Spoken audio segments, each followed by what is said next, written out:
If you prefer a data-based buying guide, then you are in the right place. Welcome to our channel.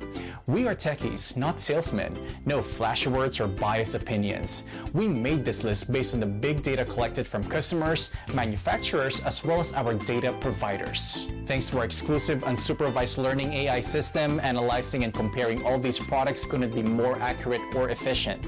We list the best buy products and their competitive advantages. This list includes options for every type of consumer. If you want more information and the updated prices on the products mentioned, be sure to check the links in the description below and feel free to subscribe. Okay, now let's start our list.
People, it is your favorite health, wellness, and performance coach, Mike G.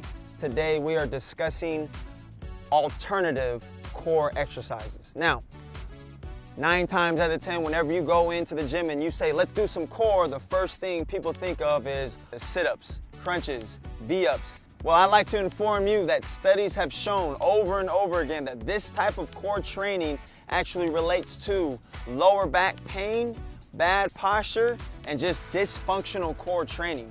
Okay, if we really want to attack the functionality of the core, being able to brace, stabilize the lower back, as well as get those ripped washboard abs, I present to you the ab wheel.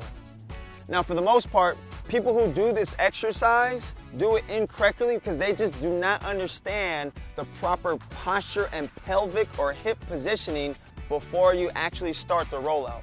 So what I like to do for you all is show you the exact pelvic posture in a nice step-by-step progression so that everyone can grasp the idea of what it should look like and what it should feel like when you're in the proper position. First position we're gonna have is called a tabletop position and or quadruped. We're gonna place the hips over the knees, the palms directly underneath the shoulders. From this position, you can see the arching of the lower back and then the flattening out of the lower back. The arching of the lower back and then the flattening out of the lower back. We want to make sure that when we're in this position, anytime we're trying to roll out, we want the lower back to be as flat as possible. Avoid any arching. Position number 2, we're going to go into a push-up position, trying to make the mind and the body aware of what it looks like to tuck the hips underneath, flattening out the lower back, as well as bringing the hips up, rotating the hips up. Never want an arch in the lower back. Tuck those hips underneath you. We call it a butt tuck, and feel those lower abs fire. You should not feel any pinch or pain in the lower back. Position number 3 and 4 are going to basically emulate 1 and 2, except now you're going to place your hands on the ab wheel. And then lastly, we're going to find a perfect pelvic position, place the knees down on the pad, keeping that tuck, gradually roll out into 6-inch to 8-inch rolls. Once you feel comfortable there and you feel your lower abs working, go ahead and reach out as far as you can trying to avoid the lower back from arching. The goal is to keep that tuck, make sure there's no pain in the lower back, and feel those lower abs screaming for help. Perform 2 to 3 sets of 30 to 45 seconds, and your goal of 6-pack abs are gonna be here before the summer comes.